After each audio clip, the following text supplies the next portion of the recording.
Tamil, sorry, I speak English in the beginning and go up to Tamil, and somebody will translate if I do anything mistake. So we'll translate to Sinhala. Before we start, we will have a minute silence to remember all those who have left our lives. They left their lives in Sri Lanka.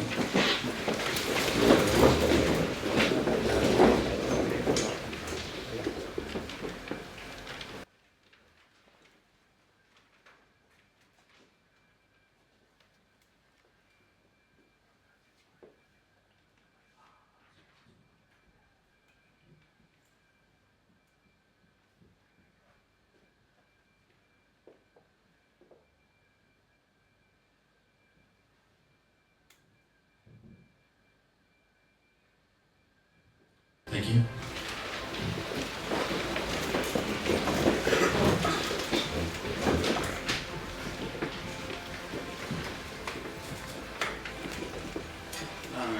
First of all, I would like to announce the emergency exit. It's one emergency exit there, and you can also pass over here. And the toilets are behind the hall here. So that's all. So if you hear the alarms, we just have to go out to the main entrance and out there. Through the parking place. Thank you.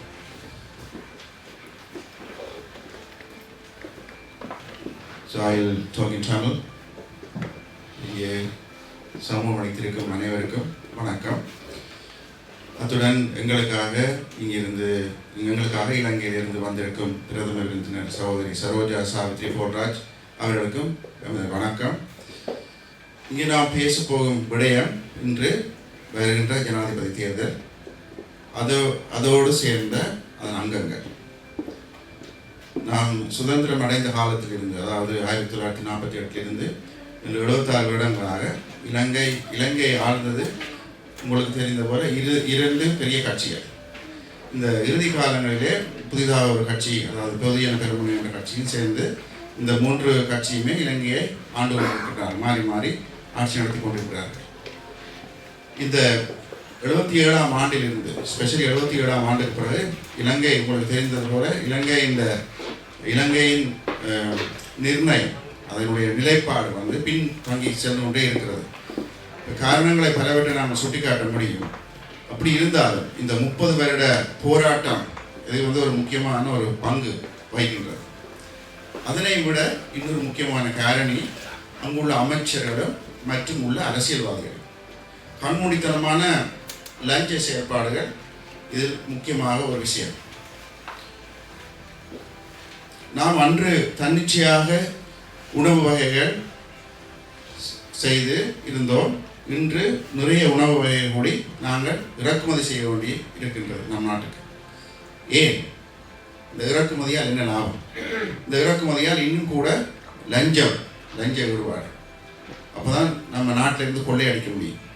வளத்தை சுரண்டுகிறார்கள் பல அயல் நாடுகள், India உட்பட பல அயல் நாடுகள் எங்கள் வளங்களை எதிர்பார்த்து சுற்றுகின்றார்கள்.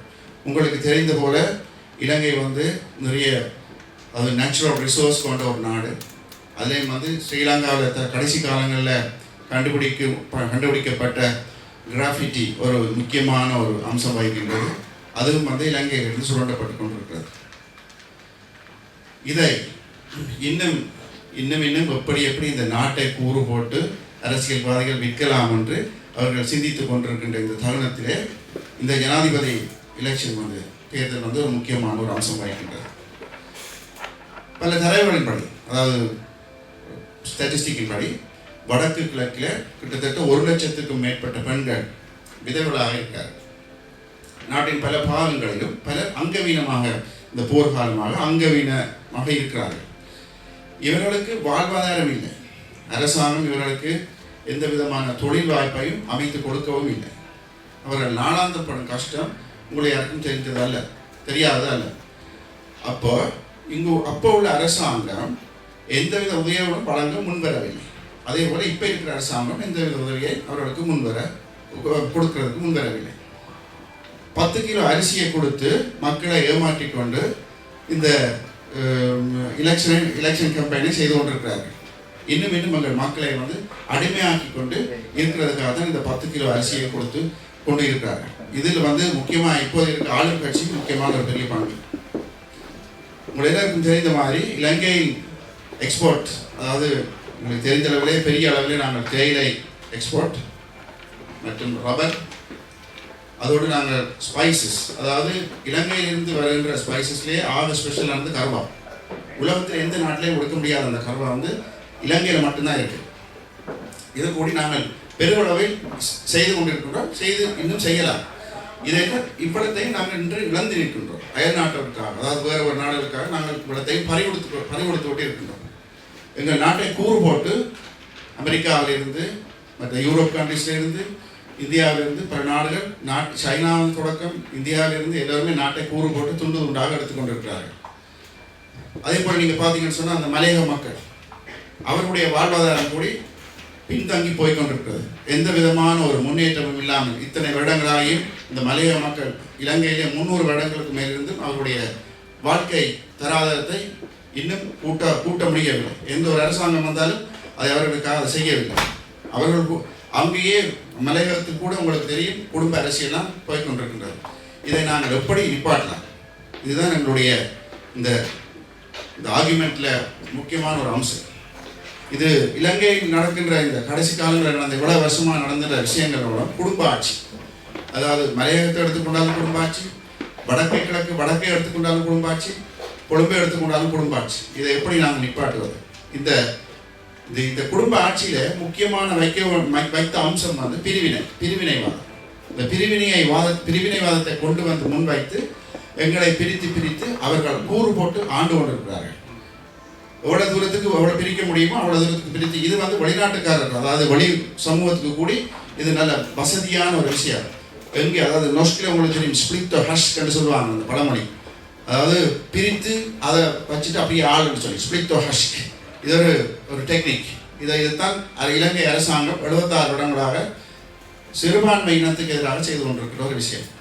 இது சிறுபான்மை இனத்துக்கு மட்டும் இல்லை, அங்குள்ள பெரும்பான்மை இனத்துக்கும் இதே விஷயம் தான் நடந்து கொண்டிருக்கிறது. இந்த நீங்க பார்த்தீங்கன்னு சொன்னா இலங்கையில, அது வடக்கு, ஸ்பெஷலி வடக்குல, அது மாதிரி சவுத்லேயும் வந்து மக்கள் பாஸ்போர்ட் கியூவில் நிற்கிறார்கள். நாட்டில் மக்கள் இல்லை. வடக்கிலே காணிகள் முறிச்சோடி கிடக்கின்றன.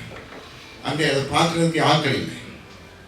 இளைஞர்கள், யுவதிகள் அவர்களுடைய ப்ரொடக்டிவ் ஏஜில், அதாவது இளம் வயதிலே இருந்து நாட்டை விட்டு தப்பி ஓடுகிறார்கள். ஏன்னு சொன்னால் அந்த நாடு எதுவுமே அவர்களுக்கு கொடுக்குறது, வேலை வாய்ப்பு இல்லை, ஒழுங்கான படிப்பு வசதி இல்லை, பிள்ளைகளுக்கு சாப்பாட்டு வசதி இல்லை, போஷாக்கு இல்லை. இப்படிப்பட்ட பல விஷயங்களை நாங்கள் லைனாக போட்டுக்கொண்டே போகலாம். இவ்வளவுக்கு காரணம் வந்து இந்த பிரித்து ஆள்ற தன்மையை வச்சு எங்களை பிரித்து இன்னும் அரசியல் நடத்தி கொண்டிருக்கிற இந்த அரசியல்வாதிகள், இவர்களுக்கு நாங்கள் என்ன செய்யலாம்? அதாவது நாட்டில் யாரையுமே வச்சிருக்க, அதாவது இந்த இலங்கையை பொறுத்த வரைக்கும் அந்த நாட்டில் வந்து அந்த அரசியல்வாதிகள் மக்களை யாரையுமே வச்சிருக்க விரும்புகிறாங்க இல்லை. இப்போ அவங்க எல்லாரையும் வெளிநாட்டுக்கு எக்ஸ்போர்ட் பண்ணிட்டு அவங்க மட்டும்தான் இருந்து ஆடுறதுக்கு யோசிச்சு கொண்டிருக்கிறாங்க. இதில் வந்து தமிழ், சிங்களம், சோழர் என்ற வித்தியாசம் இல்லை, எல்லாருமே நாட்டை விட்டு ஓடுறாங்க. ஸோ இதை வந்து நீங்கள் பார்த்தீங்கன்னா இலங்கை கடனில் மூழ்கி, அதாவது நீங்கள் 10 ஜென்மம் 20 ஜென்மம் எடுத்தால் கூட இலங்கையில் இருக்கிற அந்த கடனை வந்து கொடுக்க முடியாது. சைனா கடன் கொடுத்துட்டு ஒரு வகையான கோட்பாடுகளை போடுறார்கள். இந்தியா அதே போன்று. IMF அதில் கூட மோசமானது. IMF இனியில்லைன்ற மோசமான நிபந்தனைகளை ஈட்டி நாட்டை இன்னும் பின்தங்கி, அதாவது மக்களுக்கு டேக்ஸ் கட்டத்தான் வேணும் ஒரு நாட்டில், இல்லைன்னு இல்லை. ஆனால் எங்கள் நாடு வந்து இருக்கிற நிலைமையில அங்கே இருக்கிற டேக்ஸேஷன் வந்து வேறு மாதிரி செய்ய வேண்டும். ஆனால் IMF கொண்டு வர நிபந்தனைகள் முழுக்க மோசமான நிபந்தனைகள். இது வந்து இன்னும் மக்களை பின்னுக்கு அவருடைய வாழ்வாதாரத்தை பின்னுக்கு தள்ளிக்கொண்டே சேர்க்கின்றது.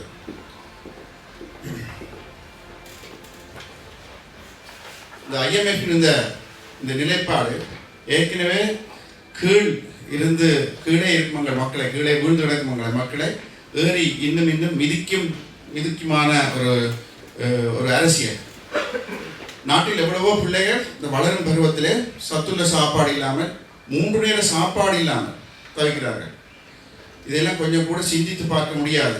நாங்கள் இங்கே நாங்கள் எங்களுக்கு நேரத்துக்கு நேரம் சாப்பாடு கிடைக்கிறபடியாக எங்களுக்கு இந்த சிந்தனை இருக்காது. ஆனால் இதை நாங்கள் முக்கியமாக எடுத்துக்கொள்ள வேண்டிய விஷயங்கள். இதில் நாட்டில் நிறையவே சிக்கல் இருக்குது. உங்களுக்கு தெரியாததில்ல, சாப்பாடின்மை, சுத்தமான நீரின்மை, மின்சார வசதி, கல்வி வசதி, விவசாயம், கடல் தொழில், தொழிற்சாலை வேலைவாய்ப்பு, சமூக முரண்பாடு, இப்படி இந்த லிஸ்ட் நீளமாக நாங்கள் போட்டுகிட்டே போகலாம். இந்த இனவாதத்தை தூண்டி இன்னும் தாங்கள் வாழ்ந்தால் போதும் என்று இருக்கின்ற இந்த அரசியல்வாதிகளை நாம் அனைவரும் எப்படி வீட்டுக்கு அனுப்புறது, இதை பற்றி தான் இன்றைய சிந்தனை. ஒரு சிறந்த தீர்வை பெற்று நாம் எல்லோரும் ஒன்றாக பயணித்து இலங்கை தீவை மீளாக்கம் செய்வது வெளிநாட்டில் வாழும் எங்களுக்கு ஒரு முக்கிய கடமை உண்டல்லவா? ஒற்றுமை நமக்கு பலத்தை கொடுக்கும். பிரிவினை நம்மை பிரித்து மற்றவனை ஆள வழிவகுக்கும் என்று கூறி எனது பேச்சை இப்படி நிறுத்திக் கொள்ளுங்கள்.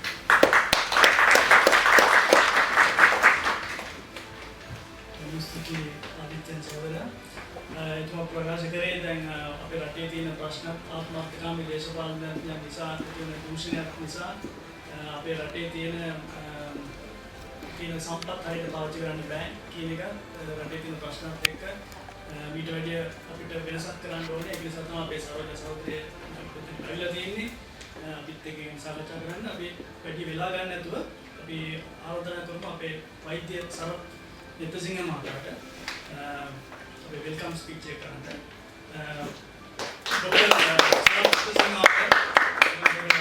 welcome speech. Okay, thank you very much. මම සිංහලෙන් කතා කරනවා. මෙතන ජර්මන් සිංහල නෑ.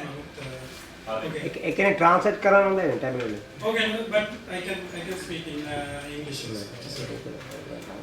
you can talk. Tamil கதை करते நம்மளோட चीफ गेस्ट தமிழ்ல கதை करது. So thank you very much for arranging this gathering here in Norway. I would like to thank our chief guest. ජාතිකයෝ ශ්‍රී ලංකාවේ ජීවත් වෙන පුද්ගලයන්ට වඩා about the new reforms, what their views about the current election and the future of Sri Lanka. So I would like to thank all of you who has gathered here today to listen to her and question her. If you have any question, just ask whatever it is okay. She is able to speak in Tamil and she is able to speak in Sinhala. And also I would like to thank and welcome our brothers from Sweden. They have guided us from the beginning, and we did not have any organization here.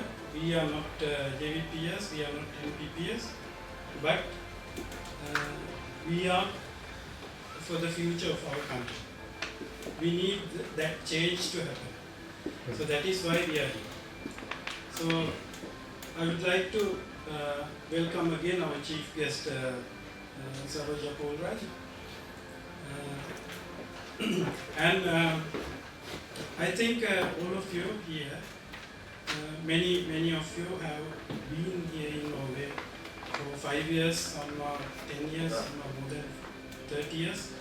So we have experienced what the democracy and how the democracy functions in a developed country.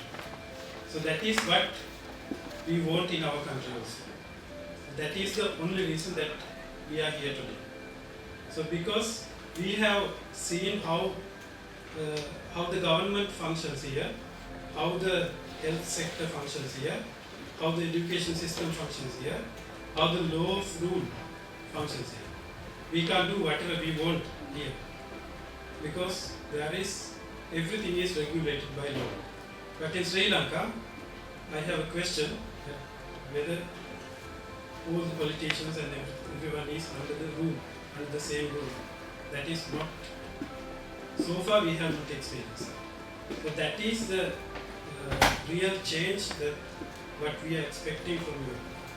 That is why we are helping the NPP. So each and every person who has come here today, I would like to welcome you to this gathering and to be a participant of the change of our country. Call to your people, tell your people what the NPP or what these people from Sri Lanka is advocating.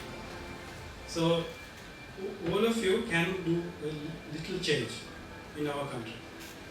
Your families are there, your friends are there, you can influence by that way. Even if you don't go and vote for them, but your friends, your families and your children, everyone, call them and tell that we need a change. That change comes from NPP. That is what we are expecting. So I would like to welcome each and everyone here. Thank you for organizing this event.